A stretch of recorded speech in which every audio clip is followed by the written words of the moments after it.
Welcome to Sexology, a podcast that untangles the science of sex and pleasure. And now, with this week's episode, your host, clinical psychologist, Dr. Nazanin Moali. Hello and welcome to another episode of Sexology Podcast. I'm your host, Dr. Nazanin Moali. If you're a new listener, I have a gift for you. I recently curated the list of 101 activity that you can do to spice things up in your relationship. It's completely free. It's my gift to you. You can check out the link in the show notes to download it. Today, we're going to talk about one of my favorite topics. We're going to talk about seduction.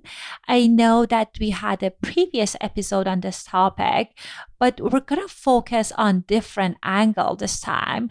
My guest, Dr. Jessica O Reilly, will teach us how we can experiment with different seductive style. She's going to teach us on how can we discover our erotic core feeling.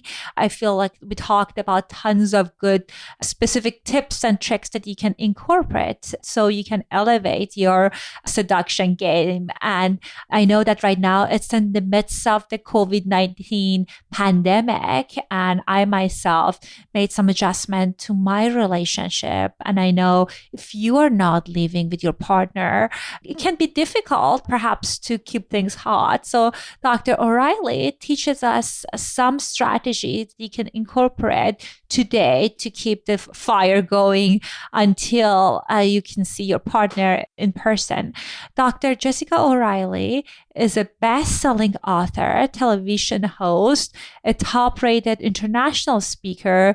She hosts different retreats. You can catch her Tuesday mornings on Global TV and Saturdays on Playboy TV as the host of the reality series Swing. She has tons of accolades. She has tons of publications. So if you're curious to learn more about her, you can read her full bio in the show notes. Without further ado, here's my conversation with Dr. Jessica O'Reilly. Hello and welcome to another episode of Sexology Podcast. I am so excited and honored to have Dr. Jessica O'Reilly on our show. Jess, welcome to our show. Thank you so much for having me. Happy to be here. I am very excited about the book that you co-authored, and you guys were so generous. You sent me a copy, and seduction is one of those topics that I'm always interested in. And I think there are tons of different things that we all can learn when it comes to art of seduction. I know in the book you talked about various elements of seductive communication.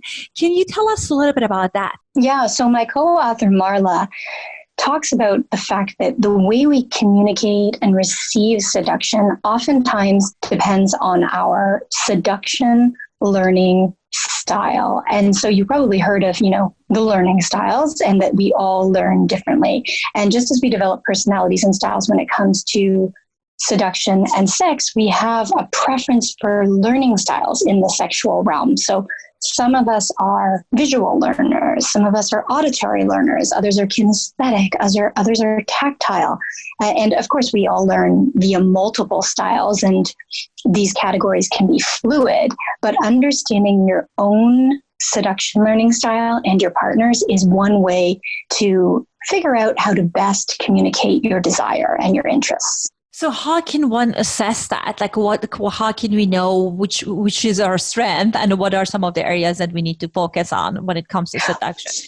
Well, we do have a quiz online that people can take, and I can send you that in the show notes. But I think that observing the way your partner responds to different environments can be an indication. So Marla will often talk about when you take your partner shopping, are they looking at, the clothing or the item? Do they want to pick it up and touch it?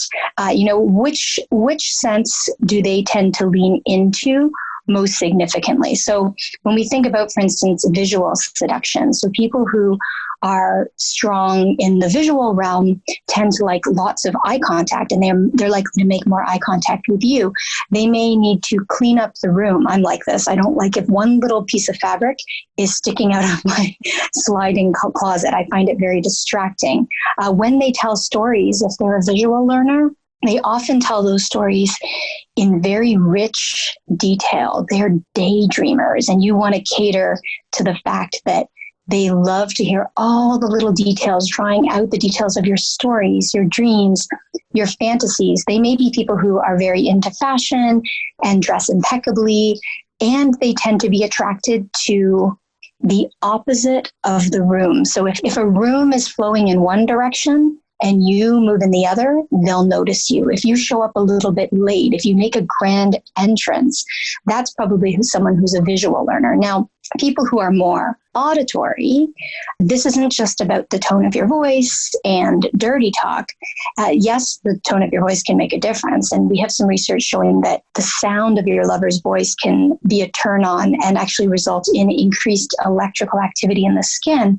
But it's more than that. They like feedback. They love to hear themselves speak, and they are more likely to like to listen. They love when you play with a range of vocabulary. They're probably people who like words and have more broad vocabulary. They might have an ear for language, speak multiple languages. You might notice that they change their tone often. They adjust their volume. They may be very into music. And so if your partner is more auditory, you know, instead of sending a sexy pic to build their arousal during the day, you might send a voice note, or you might send, you know, some sort of a sexy sound. And then if your partner is more kinesthetic or tactile, they tend to be really attracted to touch and movement. If you're physically disconnected, they're more likely to get distracted and lose interest. So they may love to dance. They may be really into sports. They may always want to be touching your sweater to feel what it, you know, how it feels under their fingertips. They like to use their hands a lot. And one thing that we suggest in the book, and this also comes from Marla's Seduction learning styles, is to figure out your partner's learning style and then plant sex seeds, meaning seeds of interest that come long before when you actually come together. And so in addition to tactile, auditory, and visual learners, there are people who are really into olfactory seduction. So they're very turned on and turned off by smell. So these people might want to light candles in the bedroom or incense. They might be really sensitive to taste and food. They might be really particular about body scents, whether that's perfumes or colognes or natural odor. And then, of course, there are people who are more drawn to gustatory seduction. And I think we all fall into each of these categories a little. It's not so cut and dry, but with gustatory seduction, you know, seducing someone with taste is such a unique experience. And food and sex have so much in common in that they both elicit a very strong sensory response, and they both involve all of your senses from look, sound, feel, taste, and smell. And just like we can be turned on by the taste of food, or not necessarily sexually turned on, but interested. Similarly, we can be turned on by the taste of someone's lips or tongue or skin. And so if gustatory seduction, if you know your partner, for example, says they're a foodie, they probably want you to pay attention to the little things like oral hygiene. They might be more interested in playing with food as part of your seduction. So whether those are aphrodisiacs in the sense of, you know, oysters, which take on the shape of the genitals, or foods that are high in zinc, like pumpkin seeds, or foods that are high in flavonoids, like blueberries or maca, which has been shown to, in some ways, support the adrenal glands. They might be more interested in what you eat and how you set the scene with food before you actually get to the sex. So we think that understanding seduction styles is a really good place to start. And in the book, we describe the seduction styles and also give you really specific instructions as to how you might seduce an auditory learner, how you might seduce a visual learner. So a visual learner, for example, might love it if you're playing with a toy when they walk in after they have a shower, or they might be turned on if you assume a position where they get a really nice view of your body, maybe from the profile or from behind. Somebody who's more into auditory seduction might really love to just hear a clip of your pleasure. So maybe you're separated right now, because many of us are separated. And if you're engaging in solo sex, of course, it might be intimidating to take a video, but could you record some of the sounds, even if the sounds are muffled, even if the sounds are just of the sheets rustling beneath you? An auditory learner who is drawn toward auditory seduction can get really turned on just by the sound. And then, of course, you want to become an expert, or at least an adventurous and curious dirty talker if your partner is more auditory. And of course, not everything is sexual. We spend a lot of time on the relational elements of intimate relationships in the book as well. And so it's not just about talking dirty. There are other things you can do to just cultivate intimacy and closeness. If your partner's really an auditory person, maybe you read them a book or a short story at the end of the night. Maybe you leave them voicemails instead of sending them text messages or voice notes. We talk often about voice notes, and I'm so obsessed with voice notes because I am an auditory person. And then lastly, if they're more of a tactile learner, some of the sex seeds you might plant might involve just getting close to them, even at non-sexual times. Maybe they're reading a book and you just rest your head on their lap. Or maybe when you're just going in for a peck, you slip them the tongue and take a moment to lock eyes so that you walk away, leaving them wanting more. Maybe you touch them when sex isn't possible. Touch them when they're busy. Maybe fondle them for a few seconds while they're on a call, and just to plant the sex seed, because we know that anticipation isn't the precursor to pleasure. Anticipation itself is pleasure, with dopamine rising as soon as you begin to even think about anticipating a reward. Well, just consider me blown away. When I asked about seduction communication, I know you guys talked about it in the book as well, but I loved how you, and also again in the written content, the bridge between the kind of heady psychological aspect of things that I enjoyed to kind of actionable things that people do.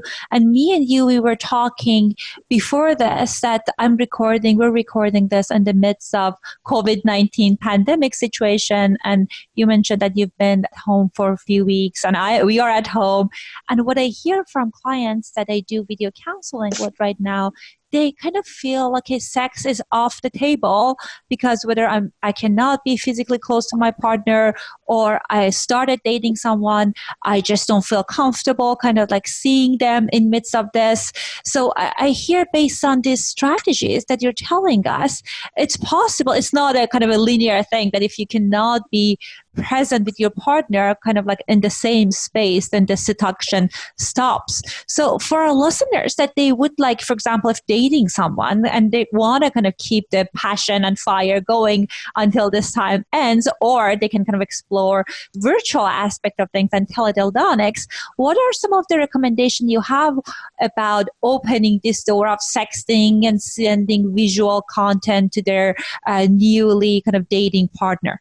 I think when we think of sexting, we see it as something highly risky. And in terms of, STI transmission and unplanned pregnancy and any physical risks, there may not be any. But the risk, of course, is that these photos could be shared. So if you've just started dating, just remember that when we're sexting, it's not just photos and videos. We can also send words, we can send voice notes, we can send GIFs. You might even send erotic imagery that's in the public domain that isn't you, right? Something that you think might turn them on, but isn't you right away. And if you do decide to sext, think of language first. Think about dirty talk phrases expressing what you want in terms of the past, the present, and the future. Remember when we did this? Right now I'm doing that.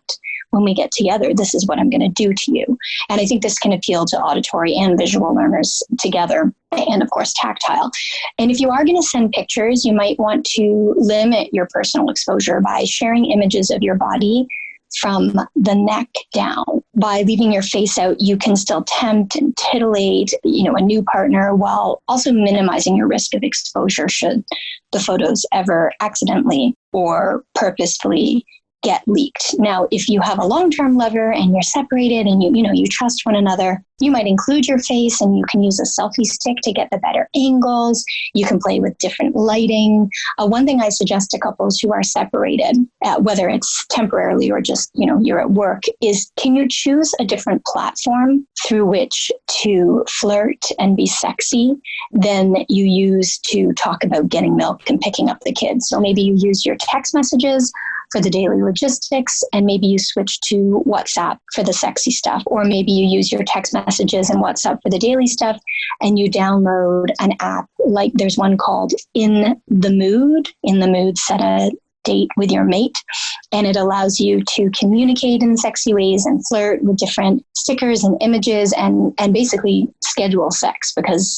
for years experts have been telling couples to schedule sex, but we haven't always had the tool to do it. So you can play with an app like In the Mood and, get creative and fun. And rather than worrying about what your partner will think is sexy, why not take photos or videos that make you feel sexy? So if it makes you feel sexy, they're probably going to like it. And then I also really want to emphasize voice notes, because for those of us who are auditory learners, the sound of a lover's voice, even if they're not talking dirty, can be both hot and sexy, but also very soothing. So play with different tones, try a low, soft voice to tell them what you want to do. Ask them for what you want, tell them what you've been thinking about, let them know how you want to please them. Be really strong in conveying your desire and desperation for their touch. And you can draw these out to have fun. So you might build anticipation by sending one voice note, one sentence at a time over the course of an hour or a day or even longer. And we do offer some really specific dirty talk lines in the book as well. What we're trying to do is share with people this theory and what the research says, but then also the action items that you can try right away. So there are, hundreds of ideas and prompts and questions and lines and techniques that you can try on your own. So I've briefly spoken about, or not so briefly because I'm never brief, but I've spoken about texting and voice notes, and then maybe you move on to video. If you're separated, certainly video offers a more interactive means of sexting and interacting in a sexual way. And one thing to remember is that your video does not need to be live. You can pre-record short clips of yourself in the dark, or you can engage in live chats. It's sort of up to you. If you have a bunch of photos that you like, you can use an app to string those together to create a video or zoom in over body parts. Oh, I neglected to mention that when you're sexting, you can zoom in on a body part and send them something that maybe is very difficult to decipher because it leaves something to the imagination. And then if you do decide to engage in some sort of video sex and you're feeling a little intimidated, which I think is common for many of us, you have lots of options. You can sit in the corner of the camera so they only see, 10% of your body. You can turn the lights down really low so that they can see the movement, but they can't quite decipher all the contours and shapes and movements and body parts. So, take it easy on yourself and don't feel you have to be a professional porn or webcam performer right away. However, if you do need inspiration, I would consider checking out webcam models, because the adult camming industry is really growing and has some really fascinating and novel approaches to interactive sex. And then finally, of course, we have sex toys. You mentioned teledildonics. So my favorite sex toy brand, WeVibe, has an app called the WeConnect app. And this app allows you to pair your sex toy with your partner's phone. So if they are in Singapore and you are in Los Angeles, you can give them permission to control the rhythm, the speed, the vibrations. They can even create their own vibration patterns. They can set vibrations to beat to their favorite song. And there are so many different toys within this WeVibe line. So you can get penis rings, you can get vibrators, bullet vibes, G-spot vibes. They have I would call it a rabbit vibe, but it's not called that. It's called the WeVibe Nova, which has an internal arm that vibrates against the G-spot and an external arm that vibrates against the head, shaft, hood of the clitoris. And it's like a rabbit vibe, but it's much, much better, because the little rabbit vibes, oftentimes the ears didn't really hit the clitoris on the outside. The way this beautiful nova is shaped is more likely to rub and press and vibe directly against your clitoris. And so your partner can share in the vibes, even if you're separated. They have anal toys. They have toys that can be worn during penile-vaginal intercourse. They have a whole range, so you can check them out at wevibe.com. Well, I love teledildonics, and I feel for people who want to kind of explore more adventure and kind of explore different things, I think that can be a fascinating realm to explore, even if you're doing it while like from another room. That can give you another sensation and experience. And I love that you focused on also when you were talking about sexting on safety, because I know that gives lots of people, men and women, some pause, kind of thinking about what would happen if this person I'm just dating released their photos. So if there's a way, as you mentioned, like maybe covering their face or kind of like focusing on the body as a way to kind of manage or kind of reduce the risk, they can be more adventurous, because I feel like it's on everyone's mind at time. And the other piece that I feel it's very important is kind of exploring that. You mentioned that you don't need to be a porn actors or actresses, and it's my experience that I can speak to the relationship, that if that's a partner that you've been with before, they already saw you, and just the novelty and taboo of you doing something new, like sending them a video or sending them an audio, that can do wonder. So I can definitely, if people are interested to learn more about it, they can do research on it, they can watch things. But even just you doing your masturbation in front of the camera or touching different part of your body, as you mentioned, can be very hot. And I think one of the challenge that people have is that they're not necessarily connected with their own core erotic feeling. They don't feel sexy. Therefore, it's just hard for them to kind of convey that message and kind of show up in the relationship with themselves and other in a seductive way. So what are some of the recommendations you have for people that if they want to cultivate their core erotic feeling?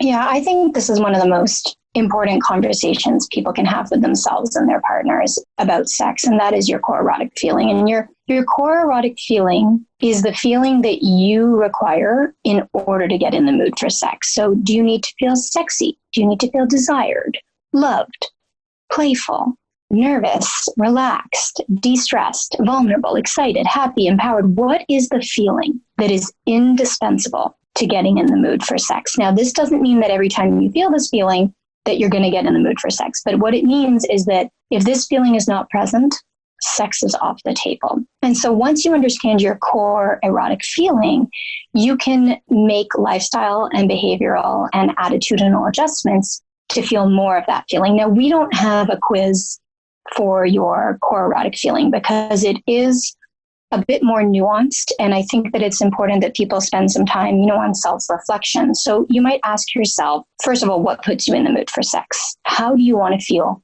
before sex? How do you want to feel during sex? How do you want to feel after sex? When does sex feel most appealing to you?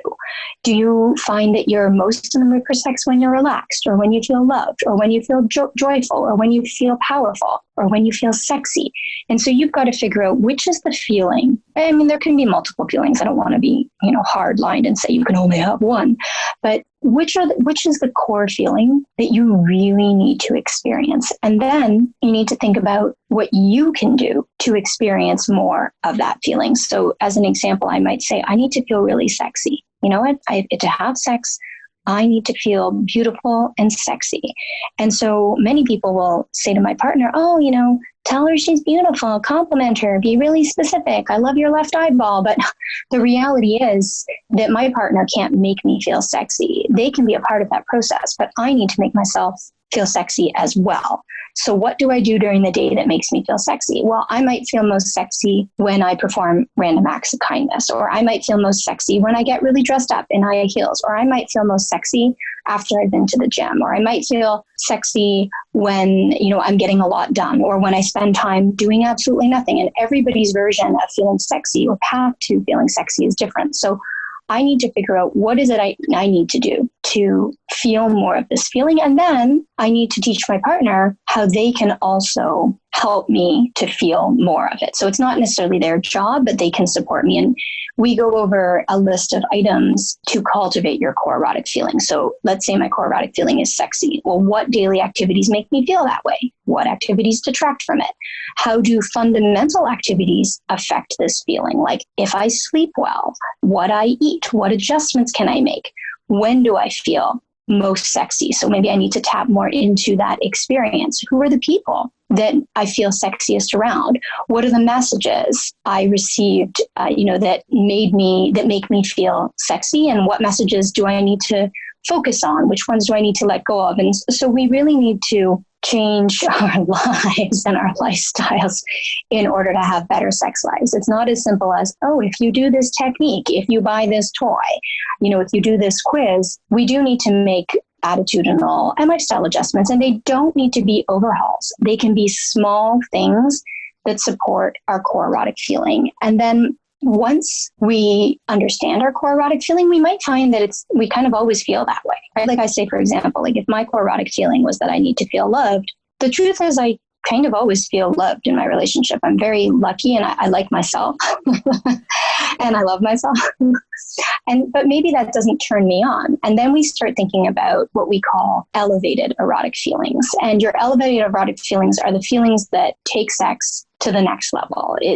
These feelings make sex more intense in a very specific way. And it might be related to physical pleasure or a psychological thrill or emotional fulfillment or intimate connection or even a spiritual experience, any benefit that you derive from sex. So, your core erotic feeling might be that you need to feel really relaxed. Okay, so you have to change your lifestyle so that you feel more relaxed when you get into bed at night, if that's the time you have sex. And then your elevated erotic feelings could differ from day to day. Maybe one day, I just love the thrill of threat.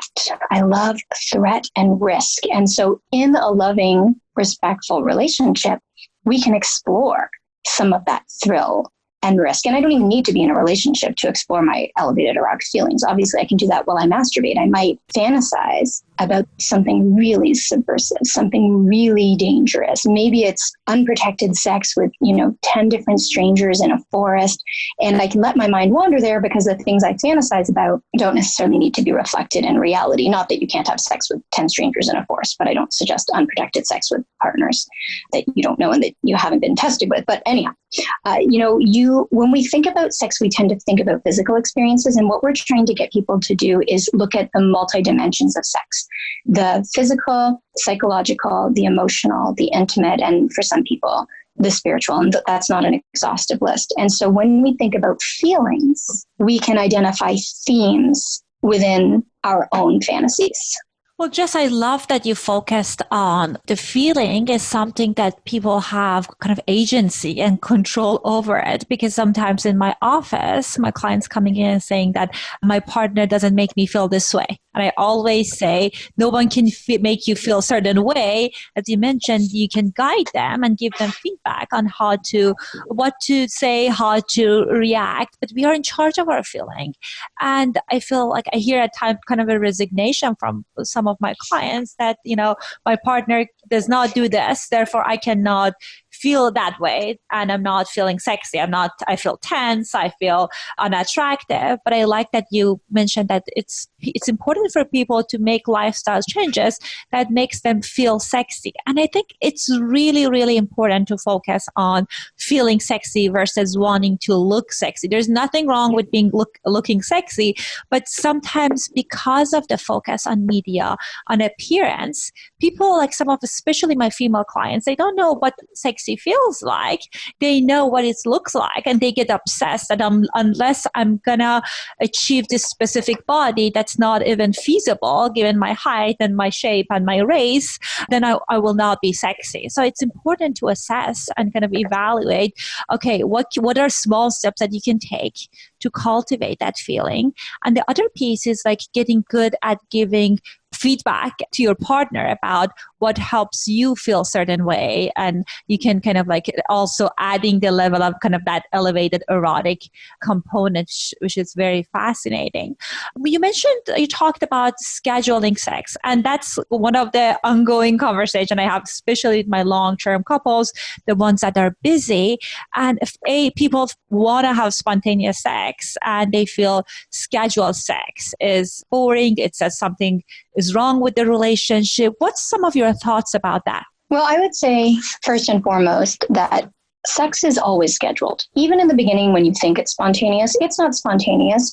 You make plans to go on a date, you get dressed, you groom yourself, you shave, you wear the right underwear, you carve out time in your schedules, you take time to flirt with one another. And then, maybe you tear off each other's clothes at the end of the night and it feels spontaneous, but nothing about an early date is spontaneous. You scheduled that time for that to happen. Now, as we get busier and as we get into our routines, of course, we have to schedule everything in order to prioritize what matters to us. So my alternative to scheduling sex is to secretly schedule sex. So you've probably heard that scheduling sex is the norm for busy couples, but I know that it detracts from the thrill of so-called spontaneity. So for the most part, everything we do in life isn't spontaneous, but we do surprise one another. So can you take turns secretly scheduling sex? So rather than designating like, oh, it's Tuesday night, date night, take turns where you each plan to initiate sex once a week or once a month or however often it is you have sex, once a day, I don't know.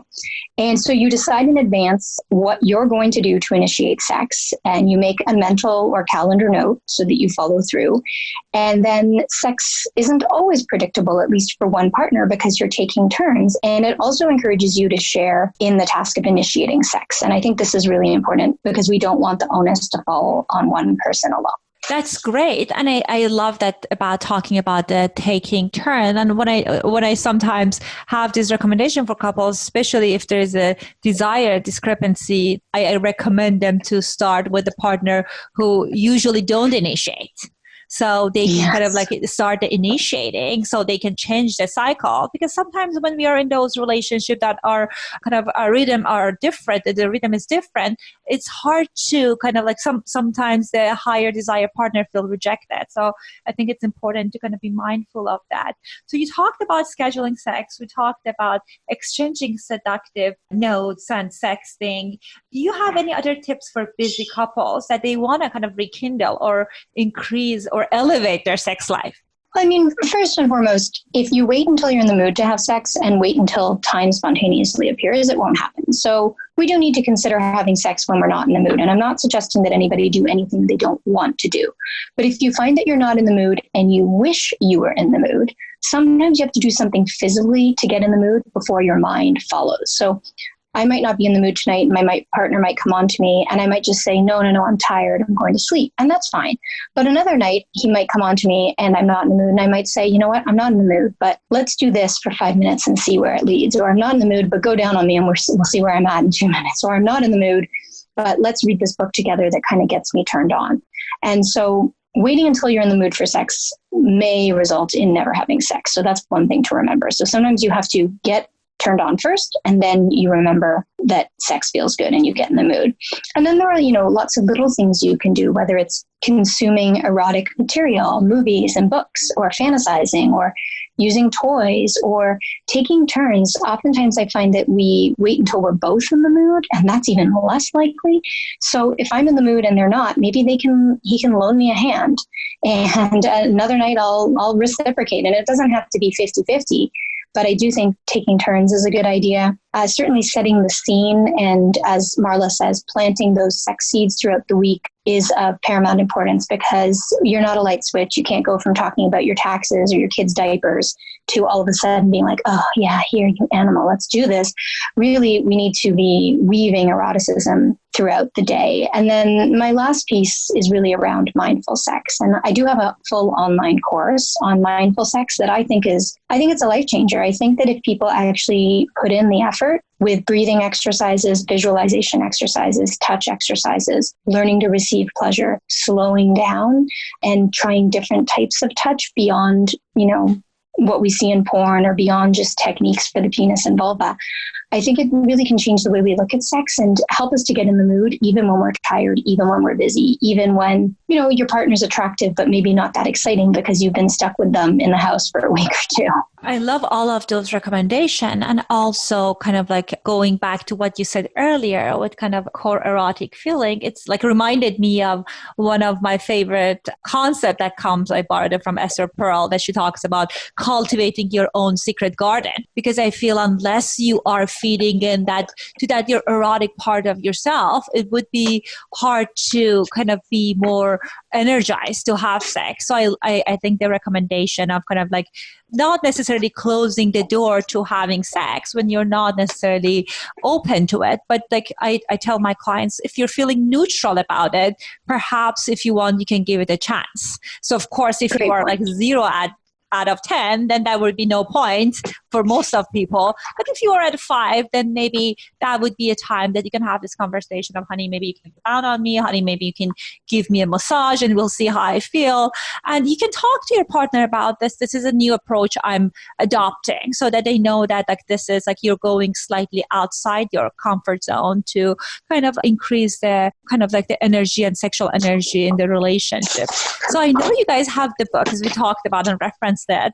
And I think it's full of great tips and kind of hands-on strategies that people can kind of implement in their solo practices and also with their partner. So please tell us more about the book.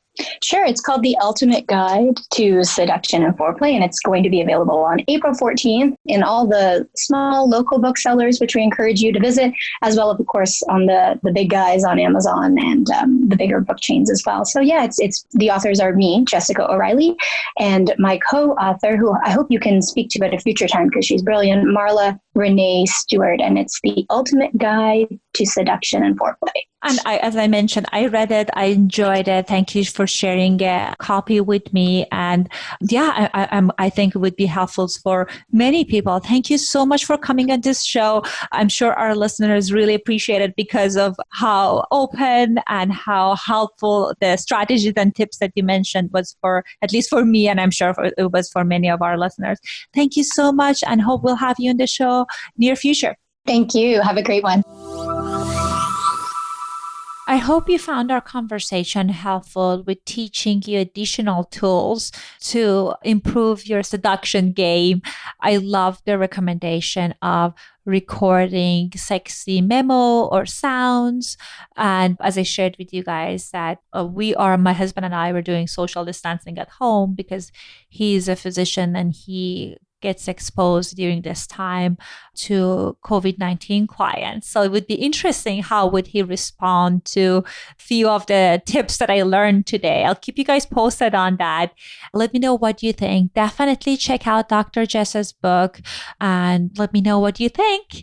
I'll talk to you next week. Thanks for listening to Sexology Podcast. For more great content, visit www.sexologypodcast.com. Please be advised that information presented on this podcast is not a substitute for seeking help from a licensed mental health provider.